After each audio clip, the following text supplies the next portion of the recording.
Picture this, a guy, let's call him Kazuya, is sitting alone in his studio apartment at 11 at night, surrounded by instant ramen cups, a pile of unwashed laundry that has achieved its own kind of sentience, and the kind of darkness that doesn't just come from forgetting to turn the lights on. It is the darkness of a man who has been rejected, not fired from a job, rejected, not didn't get into grad school, rejected by a girl. The one he thought was it. And what is he doing right now at 11 p.m. in the dark, alone? He is on his phone, scrolling through her social media, watching her stories, watching her laugh at something another man just said in a video she posted an hour ago, like she is already 100% fine and over it, while he is sitting in the dark with a cold bowl of ramen and approximately 11 unprocessed emotions trying to share the same chest cavity. And what does Kazuya do? He closes the app. He opens it again. He closes it. He opens it again. He puts the phone face down on his desk and stares at the ceiling for 20 seconds. Then he picks up the phone. He opens the app. He watches it again from the beginning. You already know this guy because you have been this guy.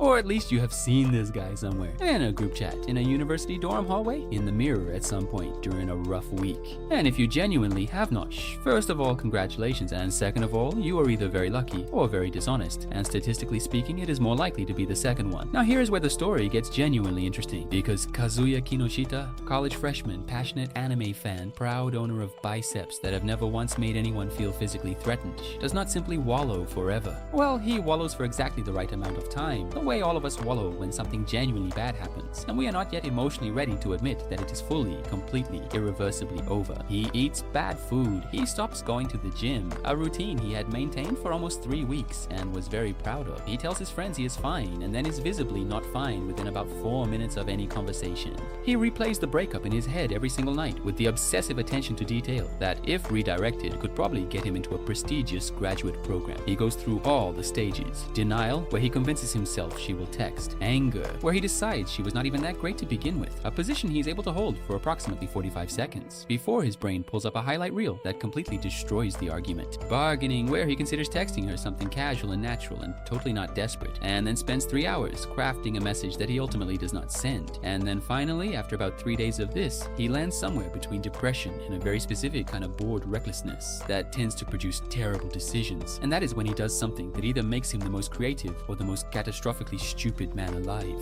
He rents a girlfriend. No, wait. Before you close this video, listen. This is a real thing. A verified, legally operating, professionally managed, completely above-board website offering rental girlfriend services in Japan. Think of it less like hiring someone to pretend to love you and more like hiring a very skilled actress to perform the role of a supportive partner for a fixed number of hours at a fixed hourly rate with clear terms, no ambiguity, and a review system that functions exactly like a restaurant on a delivery app. It is not sketchy. It is, if anything, disturbingly professional. And Kazuya, at approximately 2 in the morning, 3 days after the breakup, sitting in the dark in yesterday's clothes, found it. One click led to another. The algorithm, which has always known things about us that we don't know about ourselves, led him exactly here. He scrolled. He told himself he was just browsing. He told himself this was purely academic curiosity. He was absolutely lying to himself. And then he saw her profile name, Chizuru, Ichi knows, age, same as him, rating, 5 stars on every single review, not a single one below 5, going back months. The kind of review consistency that suggests either genuine excellence or a very elaborate system of fraud. And given what comes next, we can confirm it was the first one. And the profile photo. I need you to understand something here.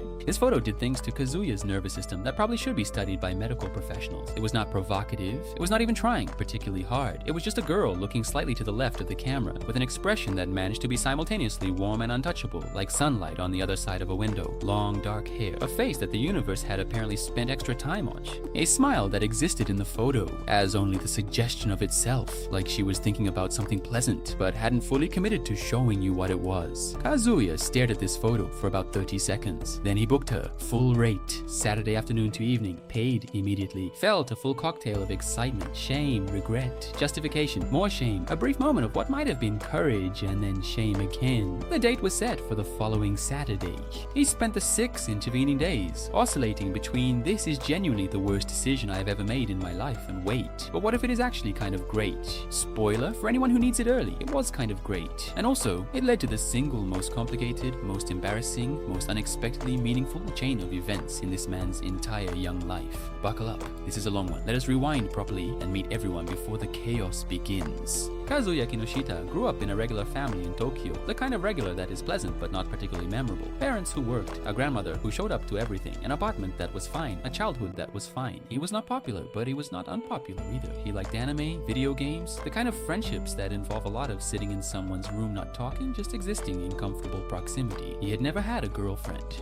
He had wanted one for a very long time, with the specific aching want of someone who has watched a lot of romantic content and is fully aware of what he is missing, but had never quite managed to close the gap between wanting and having. And then, in the first semester of university, through a sequence of events involving a shared class, a study group, and one afternoon where he managed to say exactly the right thing at exactly the right moment, something he has not been able to recreate since, he got one. Her name was Mami Nanami. When I say Mami, I need you to understand that this girl was operating on a different tier of existence. She was the kind of beautiful that does not seem real in ordinary lighting. High cheekbones, a symmetrical face that looked like something rendered by a graphics engine that had been given unlimited processing power, a smile that could cause minor traffic incidents, the type of girl who walks into a room and every male within 100 meters simultaneously lose the thread of whatever they were saying mid-sentence without understanding why. And she was funny and quick, and she laughed at his jokes in a way that made him feel, for the first time in his life, like maybe he was actually funny, like maybe he was actually worth paying attention to, like maybe he was, if not the main character, at least a character with some significance in the story of the world. For a few weeks, he was absolutely genuinely living the dream, holding her hand in public and feeling the specific electricity of that. Texting back and forth at 2 in the morning about nothing and feeling like everything. Walking next to her and experiencing in real time what it was like to feel chosen, and then she dumped him. No big fight, no dramatic confrontation, no scene, just a conversation on a Tuesday afternoon where she said she was not sure this was working out and she wanted to try seeing someone else. The way she said it was almost casual. The translation of that sentence, for anyone who has not had their heart removed through their chest and examined under bad lighting: she found someone better, someone who had his life together, someone whose greatest personal achievement was not leveling a character in a mobile game. She was not cruel about it. That almost made it worse. Kazuya said, okay. He walked home. He lay down on his floor. Yeah, not his bed, his floor, because the floor felt more appropriate to the situation. And he stared at the ceiling for 4 hours. In his head, he was replaying every single moment of their relationship, every time she smiled at him, every time her hand was in his, every time he thought, genuinely, earnestly thought, that maybe, just maybe, he had finally found someone who saw something worth seeing in him. And then, because his brain is an instrument of torture, it started playing the alternate timeline, the one where she was with someone else, laughing at someone else's jokes, looking at someone else the way he wanted her to look at him. The man cried for approximately 6 hours. Not that we are judging, we are purely neutrally observationally documenting. 3 days post-apocalypse, still wearing the same shirt, living on convenience store food, and the specific emotional sustenance of watching the same breakup scene from his favorite anime repeatedly. Kazuya did what all broken young men do in the digital age. He fell down an internet rabbit hole. He was not looking for anything specific, he was just clicking. One article about dealing with breakups, one forum thread,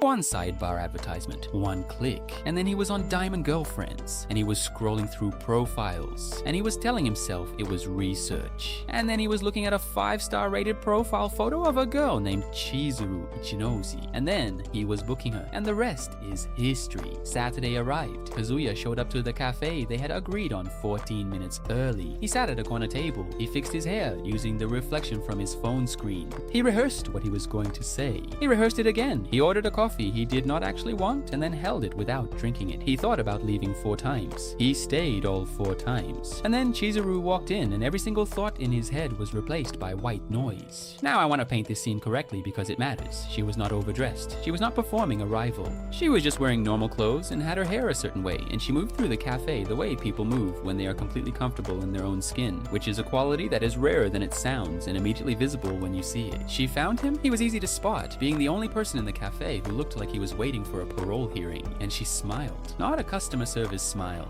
A real, warm, genuine smile that landed on him like something physical, like a hand on a shoulder, like being told without words that this was going to be okay. She sat down. She introduced herself properly. She asked him about himself with the kind of attention that made him feel like the answer mattered. She laughed at his jokes. Actual laughs, not polite ones, the kind that you cannot entirely control. By the time they left the cafe and headed to the aquarium, Her idea, she said, she had always liked aquariums, that there was something calming about large quantities of water and fish that had no awareness of how much of their life was being spent being watched. Kazuya had forgotten that this was a transaction, that there was a timer running, that the warmth he felt was a service he had paid for. At the aquarium, she grabbed his hand, just casually, naturally, like it was the most normal thing in the world. Kazuya looked down at their interlocked hands and experienced, in the middle of a public aquarium on a Saturday afternoon, a full emotional collapse that he somehow managed to keep entirely on the inside. They walked through the jellyfish, past the sharks, by the giant turtles moving through water with the total piece of animals that have figured something out that humans haven't.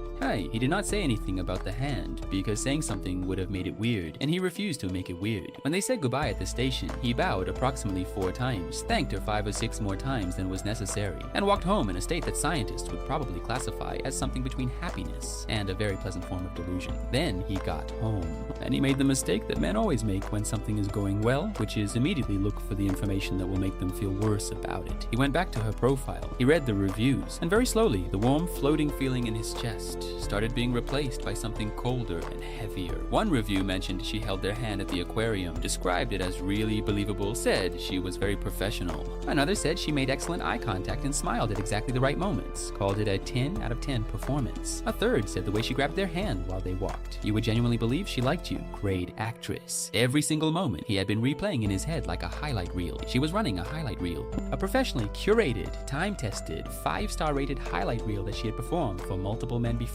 him and would perform for multiple men after him. The aquarium, the hand-holding, the smile, the laugh, the warmth, all of it. Service, delivery. Kazuya, in his wounded pride and deeply misplaced outrage, left a 1-star review. He felt for about 8 seconds like this was satisfying. Then he felt significantly worse. Then he opened his banking app, looked at the balance, made a decision that his father and his future self would both have opinions about. He booked her again because he had things to say, and he was going to say them to her face. They met at the same aquarium. She switched on the warmth. He lasted 4 seconds before starting on what he came to say. He asked if the job made her feel lonely, going out with guys she did not actually like, spending time pretending. She told him with the professional smile fully deployed that she loved this job. He pushed. He reminded her, in a voice that was a bit too loud for a public aquarium, that this was not a real date. He said he had read the reviews. He said he knew about the hand-holding. He wanted her to just be genuine. The smile held for about 7 more minutes. Then she grabbed his wrist, pulled him behind a giant cylindrical fish tank, and the smile dropped. The real 𝐂𝐨𝒏𝒄𝒊𝒆 entered the conversation. Her voice changed completely. Not loud, not angry exactly. Precise. Like a surgeon using a very small and very sharp instrument. She told him he had booked her, paid her, and was now complaining that she was being professional. She asked if he understood how ridiculous that was. Kazuya opened his mouth, closed it. His whole prepared speech evaporated in real time. She was right. He had paid for a professional experience and then complained that it had been professional. The specific embarrassment of that is the kind that does not go away quickly. He stood there absorbing it while she watched him absorb it. Then his phone rang. His grandmother had collapsed. Nagomi Kinoshita, 73 years old, owner and sole operator of the family business her late husband had built. The person in Kazuya's life who had always just been there. Not dramatically, not with any particular fanfare, just consistently and wholly and reliably there. She was the one who called not to ask about grades, but just to hear his voice. The one who sent him food he hadn't asked for. And the one thing she had been wanting for several years, with the particular urgency that older people develop when they become aware of time, was to see Kazuya find someone. She wanted someone else to see the thing she saw in him. She wanted him to be seen. Kazuya ran to the hospital. 𝐂𝐶hizuru, timer still running, followed. Because she had been paid for 2 more hours, and she took her work seriously. In the hospital hallway, they ran into Kazuya's parents. His mother whispered, "Still no girlfriend."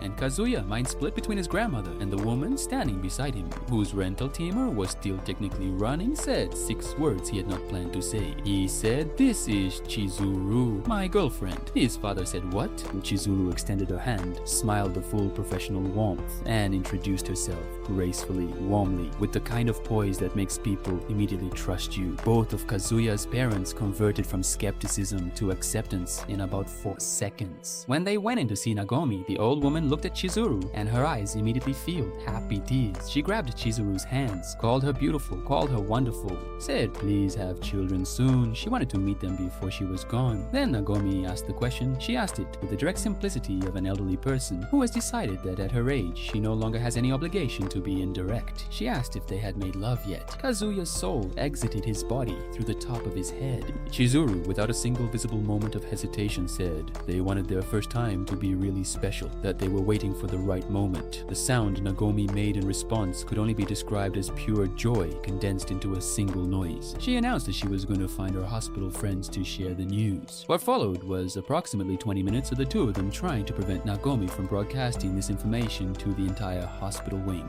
There was a curtain. There was Chizuru briefly disguising herself as an elderly patient. There was a moment where they had to hide in an empty room together when they heard Nagomi approaching, and there, in a dark hospital room, the rental timer technically still running, Chizuru Ichinose looked at Kazuya Kinoshita and waited for him to come up with a plan. He did not have one. What he had instead was an uncontrollable need to explain himself, not the rental situation, the whole situation. Why he had done it, what Nagomi meant to him, what it meant that she was in this hospital and had cried those specific happy tears. He talked for several minutes about his grandmother and the business she had kept alive since his grandfather died, about how she had never asked him for anything except to be okay, about how she was not going to be around forever, and about how seeing her face like that, those happy tears, because she thought he had found someone, that was the thing he had been trying to give her. Just that. He stopped talking. He looked at the floor. He felt how stupid all of this was. Chizuru was quiet. Then she told him her grandmother was in this same hospital, that she did not know about the job either. They were in the same situation.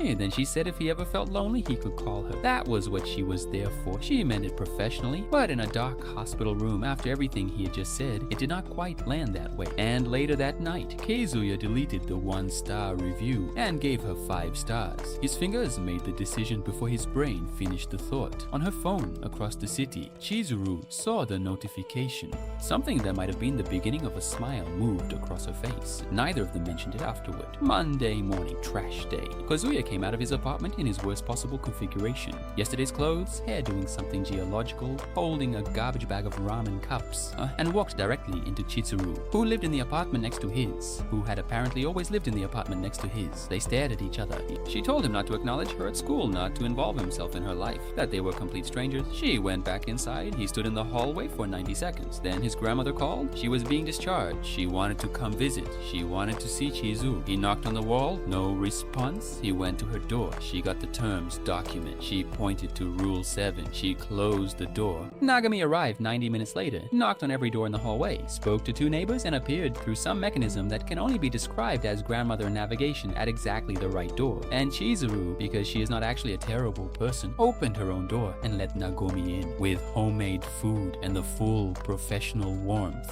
Nagomi burst into tears, happy tears again. Kazuya arrived back at the hallway to find his grandmother inside Chizuru's apartment being fed home cooking, and he stood there and felt something he could not name, gratitude and guilt, and something that, if examined, might be dangerous. After Nagomi left, Kazuya gave Chizuru an envelope. Every Wednesday, hospital visits, full rate. She could have said no, she took the envelope. Every Wednesday, strangers at school at all other times, purely transactional, rental girlfriend, nothing more. Both of them shook on it. Both of them told themselves they understood exactly what they had just agreed to. Both of them, on some level neither was prepared to examine, were already wrong. Wednesdays became the rhythm of his life in a way he had not anticipated. He would pay. She would appear, professional, warm, precisely calibrated, and they would visit Nagomi, who was now planning the seating arrangements for their future wedding with the quiet efficiency of a woman who has decided something is happening and is simply managing the timeline. They would walk back, the timer would expire, she would leave, and Kazuya would go back to his apartment and think about the way she laughed at something Nagomi said, or the way she tilted her head when she was listening, or any of a dozen small specific things that he was absolutely not supposed to be cataloging and was absolutely cataloging. He told himself this was fine. He told himself that plenty of people notice things about people they are not emotionally invested in. He told himself he was simply observant. He was, to use the technical term, lying to himself on an industrial scale. Then his friends found out about Chizuru, not who she was, just that Kazuya, whom they considered a reliable source of evidence that nice guys finish last, had somehow acquired a girlfriend. They demanded a group outing, a bar,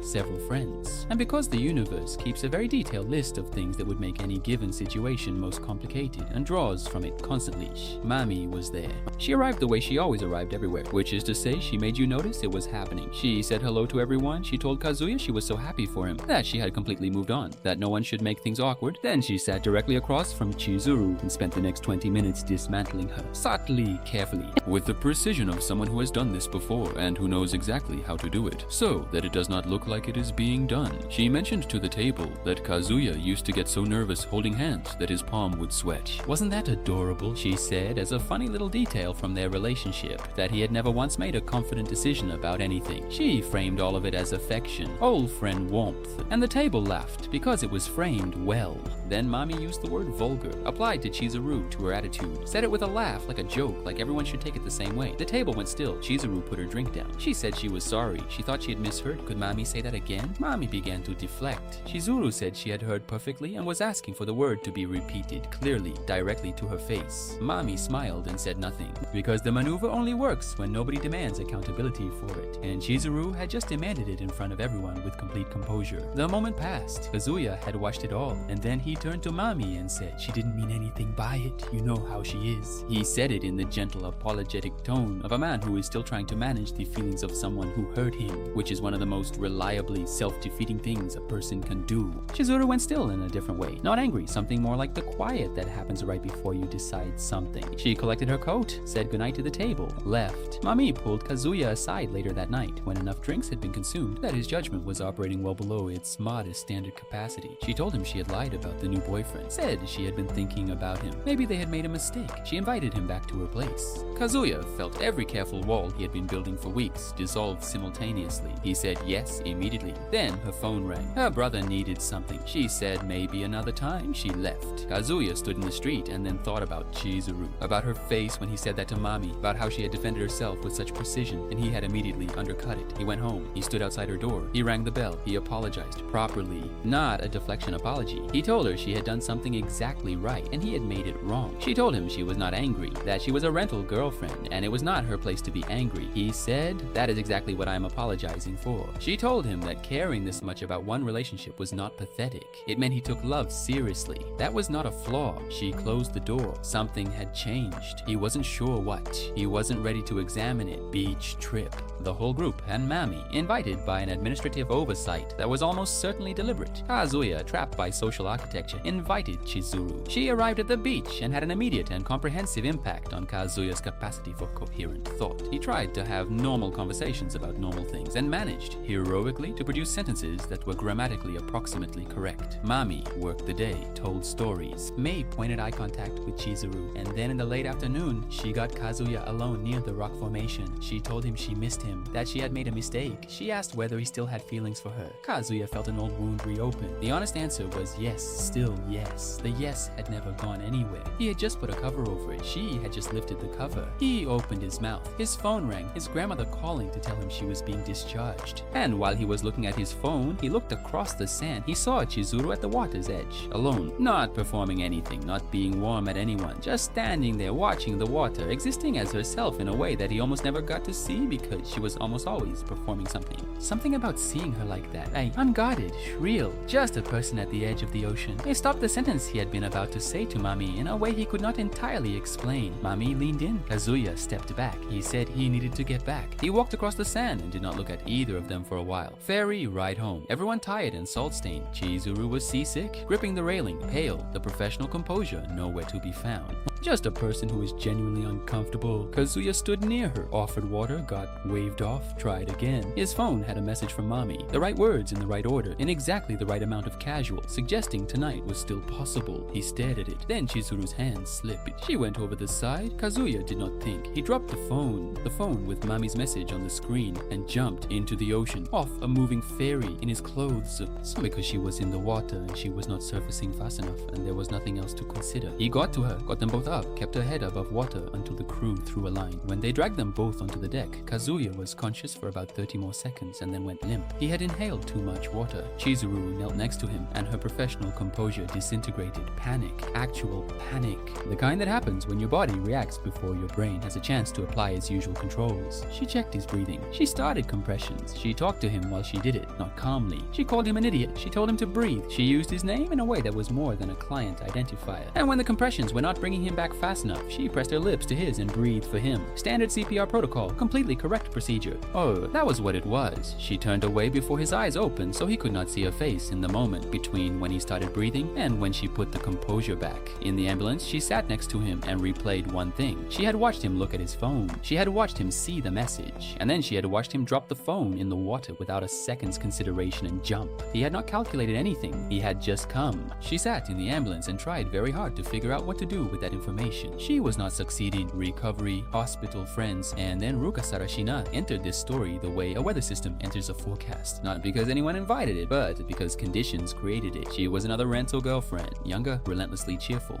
And she had worked out through a combination of observation and overheard conversation and the aggressive use of a medical monitor that Chizuru was a rental girlfriend and Kazuya was her client. She appeared at his hospital bed with an offer. She told him she wanted to be his real girlfriend. He pointed out they had known each other for approximately 11 minutes. She said that was 11 minutes more than she usually needed. Then she explained the cardiac condition.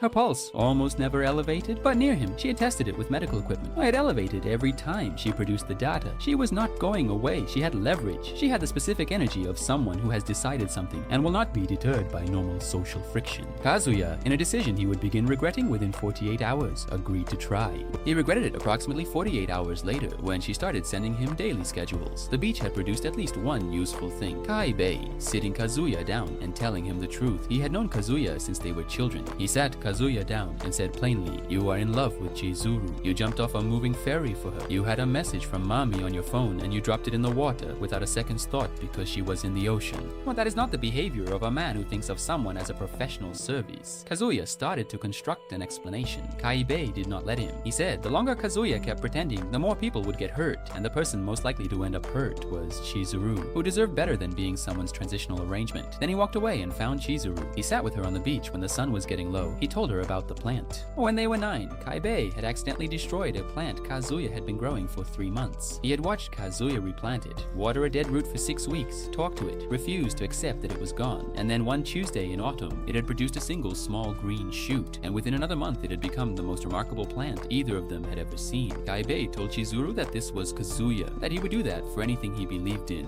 that he would water it regardless of evidence, regardless of how long it took, regardless of whether anyone told him he was being foolish, and that if she let him, he would do that for her. 𝐂𝐨𝐵 left. Chizuru sat for a while. The ocean moved, the light changed, and something inside her that had been very carefully maintained and very deliberately sealed began to show the first signs of a crack. Here is what the rental girlfriend profile does not tell you. Chizuru Ichinos was an acting student, not casually, with the kind of full-body commitment you only develop when something has been important to you for so long that it has become inseparable from who you are. She went to auditions, got rejected, went back, got rejected again, took acting classes, worked the part-time rental job to pay for classes and keep something left over for her grandmother's care. Her parents were not in the picture. Her grandfather was not in the picture anymore. He had died on the way back from buying something. The way people die sometimes in the middle of ordinary errands. And the way he had died and the thing he had said to her right before he died were things she carried in a very specific place inside her that she did not often let anyone near. Her grandmother Sayuri was a former actress, a real one with a body of work and a reputation and a warmth she had spent her whole life cultivating. And Sayuri was getting older. Her health was declining, and the one thing she kept saying every time Chizuru visited was that she wanted to see her on screen before she was gone. She wanted to see her granddaughter become what she had always believed she could become. Chizuru kept that sentence inside her and kept going through auditions. The rejections accumulated. The callback rate improved only slowly. The clock, on multiple levels, simultaneously kept running. Kazuya had been drafted, somewhat without fully agreeing to it, to help train a new rental girlfriend named Sumi Sakurasawa. Chizuru had asked him. Sumi was the kind of shy that was not a personality choice, but a genuine structural feature of how she processed the world. She communicated mostly by written note, could barely maintain eye contact, and had in her first practice dates managed to convey the conversational ease of someone attending their own surprise funeral. But she had something underneath the terror, a sincerity, a quality visible if you were patient enough to wait for it. And Kazuya, who had become patient about things without fully noticing when it happened, was good with her. He knew how to sit in silence without making it feel like a problem. He knew from extensive personal experience how to be with someone who was not entirely sure of themselves and make them feel like that was okay. Their practice sessions were, initially, a masterclass in how quiet two people can be in each other's company. Sumi would write notes on her phone and hold them up. Kazuya would respond out loud, she would nod. There would be long pauses that she found comfortable, and he found increasingly educational about how much of conversation he had previously been filling with noise rather than meaning. Slowly, she started speaking. Small sentences, careful words. She took him to an aquarium because she had done her research about what he liked and had spent an afternoon on this instead of just picking something random, which was a form of attention that registered on him as significant. They sat in a tunnel under the water with fish moving overhead, and she pointed at things and named them in a quiet voice. He watched her face as she watched the fish. She was genuinely, completely absorbed by them. No performance, just real interest. He liked her enormously in that moment, in a way that was completely unentangled and clear. The way you can like someone you are not in love with, which is its own straightforward kind of affection.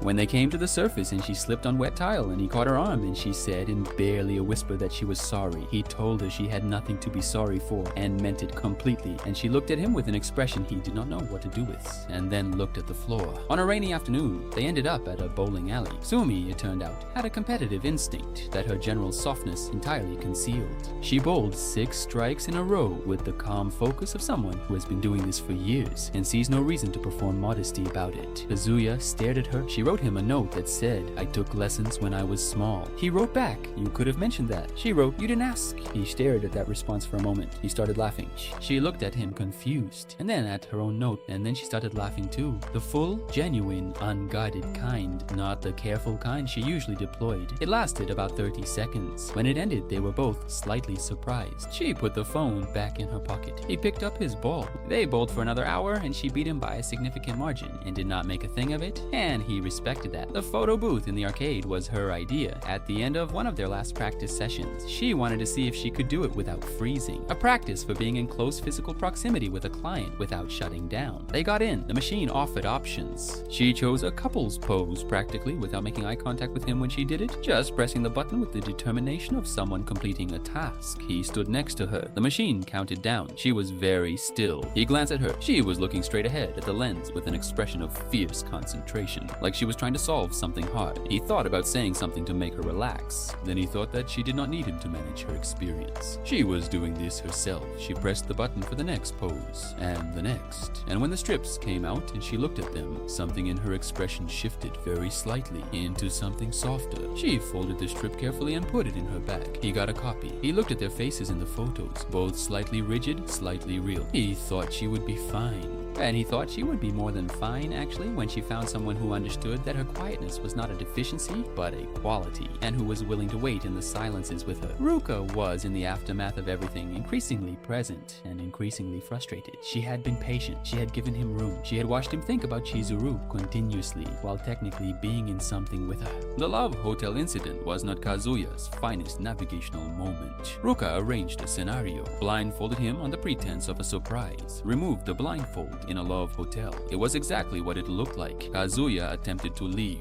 She blocked him not physically but emotionally by asking him to actually explain for once what his true relationship with Chizuru was. Trapped and without a viable alternative, he told her most of the truth. She absorbed it, she cried a little, and then, instead of using the information as leverage, she offered him an arrangement. She would pull back from the pressure if he would be honest with her about where this was going. It was a more reasonable ask than anything he had been prepared for. He sat in the love hotel room and talked honestly for probably the first time in weeks. She listened. He left. The situation was no simpler, but something about having said real things out loud in a real room made him feel slightly less like he was drowning. Then Mommy did something nobody saw coming. She booked Chizuru, went on the website, found the profile, paid the rental rate. They met for what was officially a date. Chizuru arrived not knowing who the client was, found Mommy sitting across from her in a private karaoke room, and maintained her composure through an act of professional will that deserves some kind of award. Mommy put money on the table. She told Chizuru she had figured it out. The arrangement, the rental situation, all of it. She had seen the bag in Kazuya's apartment. She had seen Chizuru on the train. She had, with the specific intelligence of a person who is more perceptive than she generally lets on, assembled the picture. She told Chizuru she wanted her to stop. She said that seeing the false smile beside Kazuya, the manufactured warmth, was preventing him from finding something real.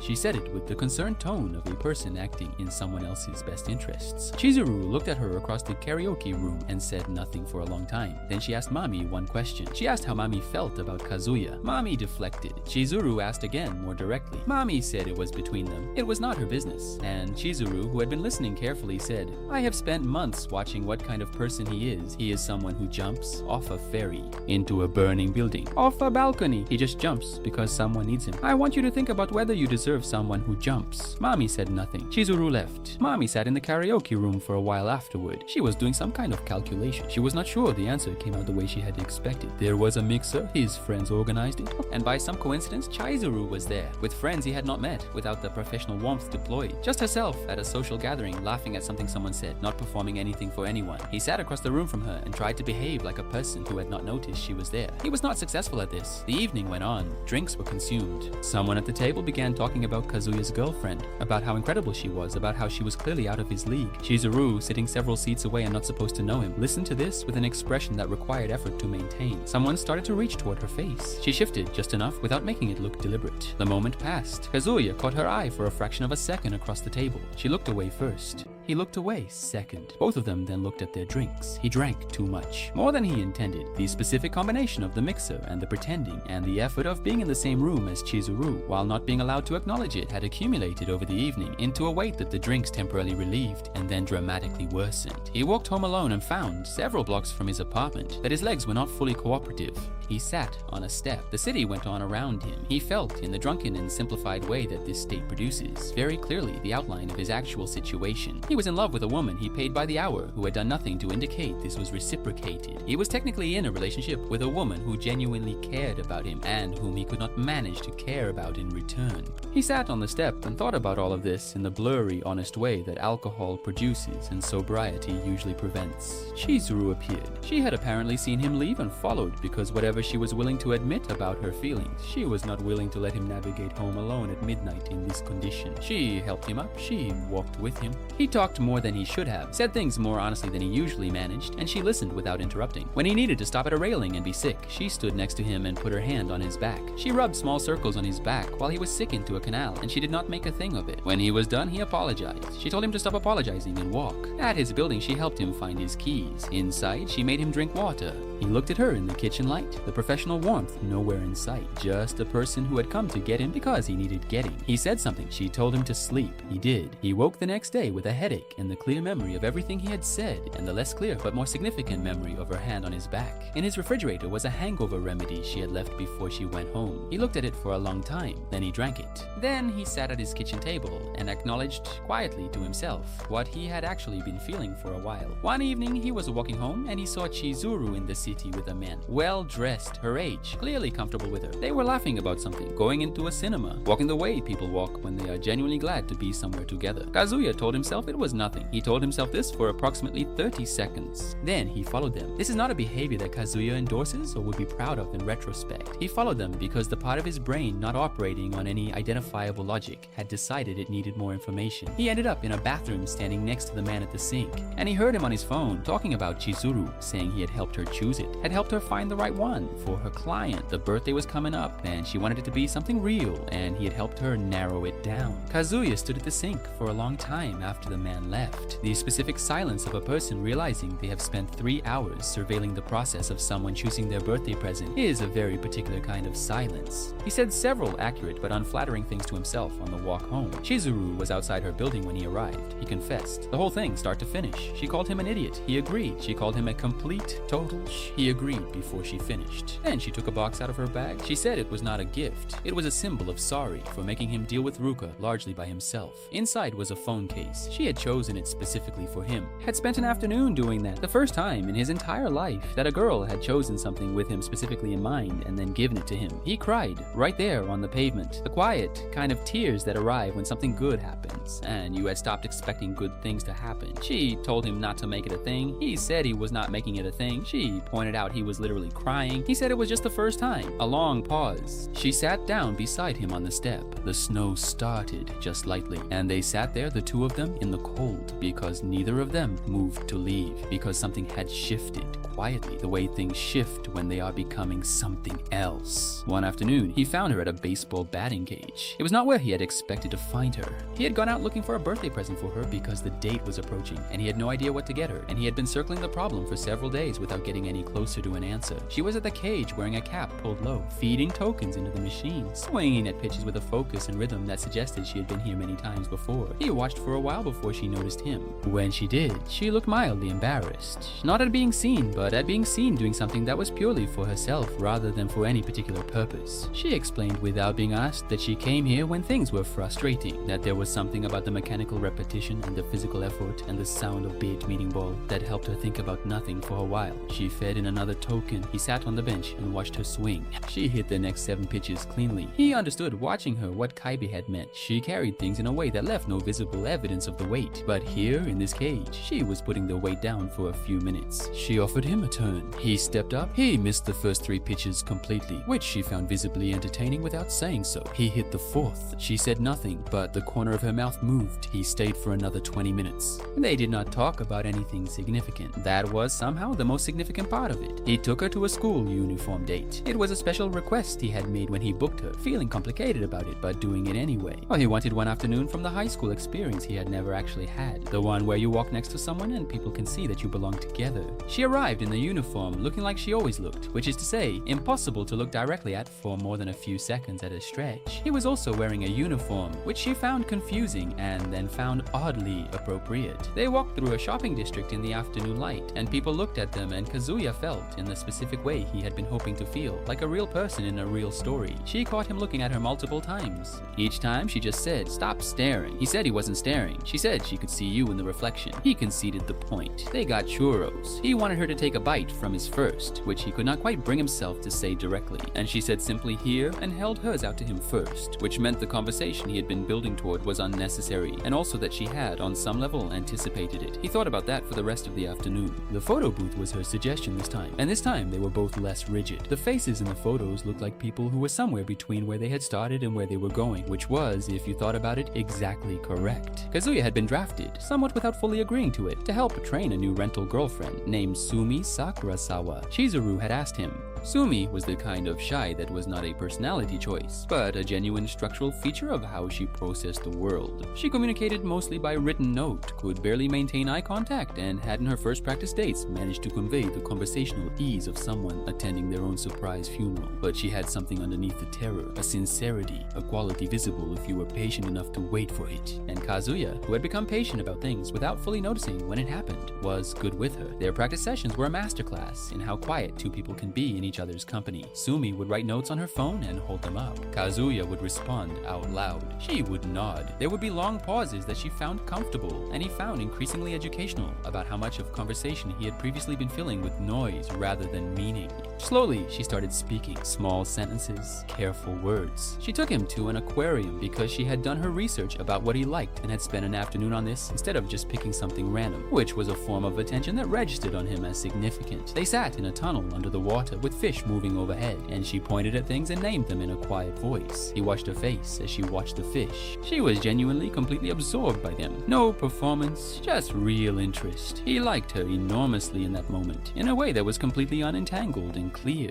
The way you can like someone you are not in love with, which is its own straightforward kind of affection. One afternoon, she asked him quietly when his birthday was. He told her. She ran the answer through whatever calculation she was doing. Then she wrote him a note that said, "I want to do something for it." He thought about that for the rest of the afternoon. On his birthday, she appeared with a present, a hat, one she had chosen carefully. He put it on. She looked at him. He asked if it worked. She wrote, "Yes." Then she added in smaller letters, "I think you look good." He did not know what to do with that information. He said, "Thank you." Oh, she said "you're welcome" out loud, which was an improvement on the note system, and then turned and walked away very quickly. Ruka during all of this had not given up. She had recalibrated, had become somewhat less aggressively present, but she had not given up. She appeared at his part-time job at the karaoke bar one afternoon and proceeded to make his shift considerably more complicated by sitting in the lounge looking determined. She waited until his break. She sat across from him with the patient expression of someone who has decided to have a real conversation, regardless of what the other person would prefer to be doing. She told him she had thought about everything. She said she understood that he was not going to stop feeling what he felt about 𝐂𝐨𝒏𝒄𝒊𝒆 just because she wanted him to. She said she had watched them, not in a creepy way, just in the way that you notice things when you care about someone, and she had come to a conclusion.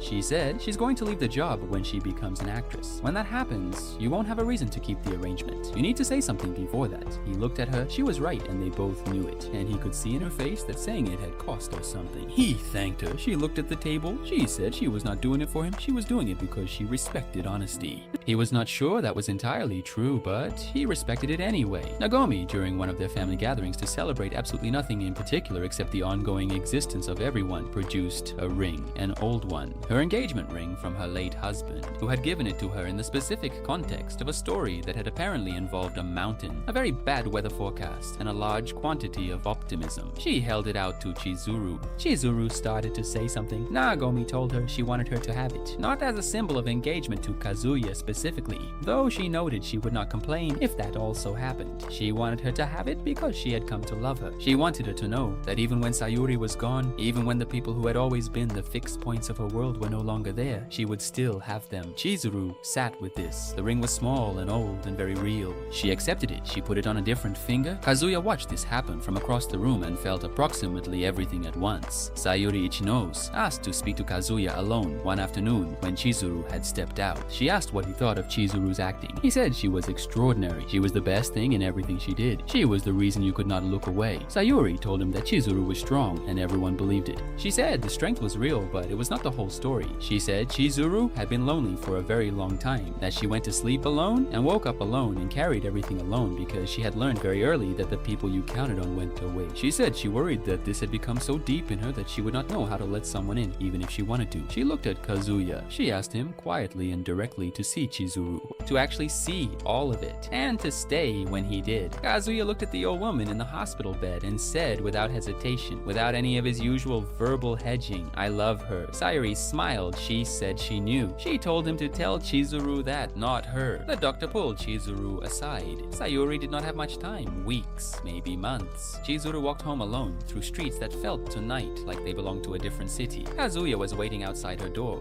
She didn't ask how he knew. She just stood there. He asked if she was okay. She said she was fine. He said she didn't have to be fine. She was quiet for a long time. She told him her grandmother kept saying she wanted to see her on screen before she went. She kept saying she wanted to see her in a film, and 𝐂𝐶𝒏𝒄𝒊𝒆 kept failing auditions and kept telling her it was just a matter of time, and then stopped talking. Kazuya waited. Then he said he had an idea, a bad one, possibly the worst one he'd ever had, but she should hear it. She looked at him. Something in his expression was different. Not the nervous, over-correcting man she was used to. Something steadier, something that had been slowly, quietly building. He said they would make a film. She would star in it. He would run the campaign. They would find the people. They would make a real movie, and Sayuri would see it before she was gone. She would see 𝐂𝐶𝒏𝒄𝒊𝒆 on screen like she always wanted. 𝐂𝐶𝒏𝒄𝒊𝒆 stared at him. This man, this disaster magnet, ferry jumping, building entering, ramen eating, perpetually an over his head man who had decided that the correct response to a dying grandmother's wish was to produce an independent film. She called him insane. He agreed. She said it was going to be a disaster. He agreed again. She said okay. Then they stood in the hallway, the weight of it settling around them. Two people who had started as a transaction and ended up somewhere they hadn't planned for. Kazuya looked at her, and this time he didn't look away. He told her she was the only one he wanted. Not mommy, not Ruka, her. And he knew she was going to leave this job, and he knew he was probably not who she would choose if she was choosing, and he knew the rules, and he knew what this was supposed to be. He took a breath. He said he just wanted to say it once, out loud, to an actual person, to her. 𝐂𝐶𝒏𝒄𝒊𝒆 looked at him for a long moment. Something moved across her face that he hadn't seen before. Something real. She stepped forward, and this time she didn't look away either. The crowdfunding campaign launched at midnight. By morning, it had fully funded. By noon, it had tripled. People came from everywhere. 𝐂𝐨𝒏𝒄𝒊𝒆 organized. Ruka, in a moment that everyone found genuinely moving, sent a message saying she would handle props. She would not be there in person, but she would help help. They filmed on weekends, chaotic and low budget, and half the dialogue improvised because the script kept changing. There was one scene where the lighting was technically wrong and the sound was slightly off, and 𝐂𝐨𝒏𝒄𝒊𝒆 did something in the middle of it that nobody had planned and everybody agreed was too true to fix. The screening was in Sayuri's hospital room, a tablet and a portable speaker. 𝐂𝐵OMI sitting beside the bed, holding her friend's hand the way old friends hold hands when they have both understood that time is short and contact matters. 40 minutes. 𝐂𝐶ZURU's face on the screen doing what she was made to do in a film that a man who loved her had built from nothing because the alternative was not trying. When it ended, Sayuri was crying, 𝐂𝐵OMI was crying, Kazuya was crying and trying not to be visible about it. Sayuri said her grandfather would have stood up and cheered, that he would have stood up right here in this room and made everyone in the building hear him. And 𝐂𝐶ZURU, who had been holding it together with both hands for the entirety of this arrangement, finally could not. She covered her face. Her shoulders moved. She cried in a way she had not allowed herself to cry in a very long time. Not the controlled professional composure, the actual version, the one underneath all the rest. 𝐂𝐵OMI took Sayuri's hand, said something about tea, said it urgently. Both of them shuffled out with the exaggerated speed of elderly people, pretending they are not doing what they are obviously doing. The door clicked. The room was quiet. Kazuya crossed it. He sat next to her. He did not say anything. He was just there. She looked up at him, without the warmth deployed, without the composure, without any of the years of practiced self-containment. Just her face as it actually was, young and tired and frightened, and more beautiful than anything he had seen in his life. He told her that whatever came next, whatever she decided, wherever this went, he was not going anywhere. She said his name. He said yeah. She told him to be quiet, and she put her head against his shoulder. He held completely still. Like if he moved, it would break. Outside the room, two grandmothers were drinking tea and making plans that involved a very specific number of grandchildren. Inside, two people were in the only real conversation they had ever managed to have since the beginning. The one without any professional framework or rental timer or agreed upon terms. Just this, the actual thing, the thing that had been quietly becoming itself for months without either of them being willing to name it. He had rented his way to something he did not know could not be rented. She had performed warmth for so long that she had at some point she could not identify, stopped performing it with him and started meaning it. And now they were here, on the other side of all of it. The arrangements, the timers, the one-star review, the ferry, the burning building, the love hotel, the mixer, the hangover medicine left in a refrigerator, the phone case, the batting cage, the uniform date, the photo booth, the plant that had been watered for 6 weeks. Here, the real thing, which, if you think about it, was all either of them had ever wanted. He just had to rent his way to it first. The hot spring trip deserves its own careful telling, because it is where several things that had been accumulating finally crystallized into something visible. 𝐂𝐵OMI had organized it with the efficiency of a woman who has decided something and is simply managing the logistics. She invited Sayuri. She booked the rooms. She informed Kazuya that he and 𝐂𝐶ZURU would be joining them, framing this less as an invitation and more as a scheduling notice. Kazuya said yes because saying no to 𝐂𝐵OMI is not something that is available to him as an option, and also because some part of him, the part he was still not entirely acknowledging, wanted to go. They arrived at the inn in the mountains and discovered the room situation. One room, one bed. 𝐂𝐵OMI presented this with the serene composure of a woman who is absolutely responsible for it and has no intention of admitting that. She said she was sure they would manage. She said it with a face that held nothing but innocent confusion. Kazuya and 𝐂𝐶ZURU stood in the doorway and had a conversation entirely without words that went approximately, "This is deliberate. Yes, obviously, this is deliberate. Do we address it? I think we do not address it. Agreed, we do not address it." 𝐂𝐶ZURU put her bag down and announced she was going to the hot spring to tell the grandmothers the truth. She walked down the hall with purpose. Kazuya sat on the edge of the bed and waited. At the hot spring, 𝐂𝐵OMI was already in the water, up to her shoulders, looking like someone who had been waiting for this specific moment for some time. She began talking before 𝐂𝐶ZURU had fully settled into the water. She talked about gratitude, about love,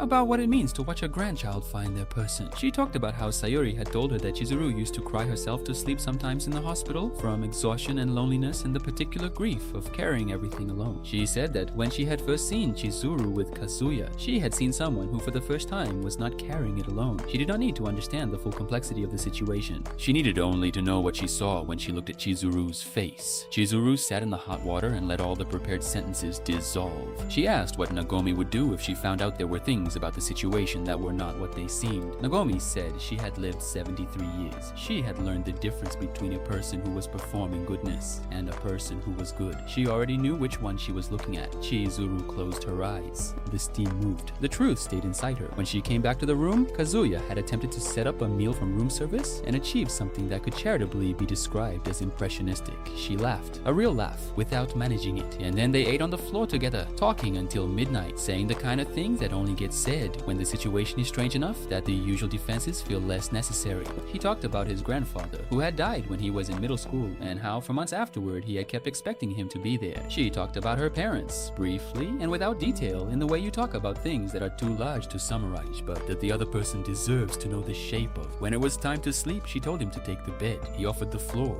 She said it was one bed and they were adults, and they could share it without it meaning anything. He lay on his side in the dark, listening to the sounds the building made, listening to her breathing slow on the other side of the mattress. He said something, quietly, to the ceiling. Not quite a confession, just words that had been accumulating and needed somewhere to go. She heard them. She kept her eyes closed. She did not respond. In the morning, neither of them mentioned it, but they were both, for the rest of the day, slightly quieter, slightly more careful with each other, like people who have been near something fragile and are still calibrating the distance. 𝐂𝐨𝒏𝒄𝒊𝒆's acting life ran underneath everything else in the story, in a way that did not always surface, but that shaped everything about her. She had fallen in love with it, genuinely and completely, when she was 10 years old and watched her grandmother's films for the first time. Not the recent ones, the early ones from when Sayuri was young, shot in a way that made the colors look slightly unreal, the way color looks in old photographs. She had watched her grandmother on screen do something that she did not have a word for yet, but that she would later understand as presence, the capacity to fill a shot with the weight of a real person's inner life, so that the audience feels they are watching someone actually experience something rather than perform the experience of something. She had wanted to do that. She had said so out loud to her grandfather, who had taken it seriously immediately and without qualification. He had said, then that is what you will do. He had helped her find classes. He had driven her to the first audition. He had stood outside the room and waited, and when she came out and said she had not gotten the part, he had said, good, now you know what it feels like, do it again. He had said this for 18 auditions before she got one. He had never said anything other than, do it again. When he died, suddenly, in the middle of an ordinary afternoon, the kind of death that arrives without any warning or preparation, she had run to the shrine. She had gone up the steps and prayed with the specific, focused desperation of someone who is trying to make a bargain with forces she has no evidence of but cannot afford to disbelieve right now. He had not come back. She had sat on the steps of the shrine for a long time after they told her he was gone, and then she had stood up and she had gone to the audition she had scheduled for the fall. The thing about 𝐂𝐶hizuru's professional warmth, the thing that Kazuya had been so angry about when he read those reviews, the thing that had felt like the most significant betrayal, was that it had, by some strange alchemy, become the opposite of what he had originally understood it to be. He had read it as the absence of something real. He had seen it as evidence that nothing in their interactions was genuine, that she was an empty vessel performing a role. And he had been wrong, which is a thing that happens with evidence when you are interpreting it through a framework that does not fit. What the professional warmth actually was, he understood later, was a discipline, a practice. The same way that an athlete's movement looks effortless because of years of practice, not despite it. The warmth looked easy because she had worked very hard to develop it. She had built it because she needed it. She had needed it because the world, in her experience, did not extend warmth freely to people who needed it. And if you wanted warmth in your life, you had to learn to generate it yourself and then offer it outward and hope that some of it came back. The professional warmth was not a performance. It was a survival mechanism that had become a skill that had become, over time, part of who she was. The distinction mattered. It mattered because it meant that when she smiled at Nagomi in the hospital, she was not pretending. She was giving something real. And it meant that when she let the smile drop behind the fish tank at the aquarium and showed him the precise, unguarded version of herself, that was also real. Both were real. She was a person who contained both. He had misunderstood at first which one was the mask. Neither was the mask. They were both her. He understood this the way you understand things that come not from being told but from paying attention over time. He understood it in the batting cage and in the karaoke bar and in the mixer and in the hospital corridor at midnight and on the step in the snow. He assembled it piece by piece the way you assemble a picture when you do not know at first what you are looking at. And when it finally came together and he could see the shape of it clearly, he felt something he had not expected. Not triumph, not vindication. Something more like the specific gratitude of having been allowed to see something true, like being handed a key you had been looking for and realizing it had been in your coat pocket the whole time. Nagomi produced the ring at a family gathering that had been organized around the ostensible purpose of celebrating the end of the semester and the actual purpose of getting everyone in the same room at the same time. It was a small ring, old, an engagement ring from her late husband, the one he had given her on a mountain in bad weather with a large quantity of optimism, and a speech that she sometimes still recited to herself when she needed to remember that things could be good. She held it out to 𝐂𝐶hizuru. 𝐂𝐶hizuru started to say something. Nagomi told her she was not asking for anything in return. She was giving something. She wanted 𝐂𝐶hizuru to know that the people who cared about her were not going away. She wanted her to have something solid. She said, "This has been through a lot." It held up. 𝐂𝐶hizuru looked at the ring for a long time. She put it on a different finger. Not the ring finger, a different one, but she put it on. And she looked at it on her hand. And she said, very quietly, "Thank you." Nagomi said, "Of course." and the family gathering continued around them, loud and ordinary, and neither of them drew attention to what had just happened. But Kazuya had seen it. He had been standing across the room, and he had seen the whole thing, and he had felt something that he had not had words for then and did not have words for now. Sitting in the hallway, outside the hospital room, where Chizuru was crying for real, and the grandmothers were drinking tea, but that he thought, if he were forced to name it, was probably something in the neighborhood of, this is it, this is what it's for. There's one more thing that needs to be said before this story ends. Not about what happened, about what it means. Because stories like this one get told all the time. Boy meets girl, boy loses girl. Boy does a series of increasingly inadvisable things in the vicinity of a different girl until the situation is so complicated that the only way out is through. We have all seen this story. We know how it goes. We know the ending from the first 5 minutes, and knowing does not make it less true. That is the thing about certain kinds of stories. They work not because they surprise you, but because they say the thing you already know, in a way that makes you feel it again. Kazuya Kinoshita rented a girlfriend because he was afraid of being alone, and afraid of being seen, and afraid that the person he actually was, the awkward, overcomplicated, ramen-eating, thoroughly ordinary person he actually was not someone that anyone would choose. He rented a girlfriend because he had given up, temporarily but sincerely, on the idea that he was worth choosing freely. And then, through a sequence of events that he did not design and could not have predicted, he discovered that the thing he had been performing, the adequate, presentable, functional version of himself, was not what made him worth choosing. What made him worth choosing was the jumping, the watering of dead plants, the going up instead of down, the dropping of the phone, the willingness to be exactly who he was, in the middle of situations that made it very easy to be something else, and to stay there. He did not know he had this. He found it out by having it tested. That is, generally speaking, the only way you find out what you have. He learned this from a girl he paid by the hour, who turned out, under the professional warmth and the precise voice and the 5-star reviews, to be someone extraordinary who had been doing the exact same thing from the other direction, proving to herself, one audition and one rental booking and one carefully maintained arrangement at a time, that she could survive without needing anything from anyone. And then she met someone who jumped, and something in her recognized it, and she jumped back. And here we are, at the end of the story. That was never really about the arrangement. It was about the two people inside the arrangement who had both given up on something and then found it again in the last place either of them would have thought to look, which is to say, in each other, which is to say, exactly where it always was.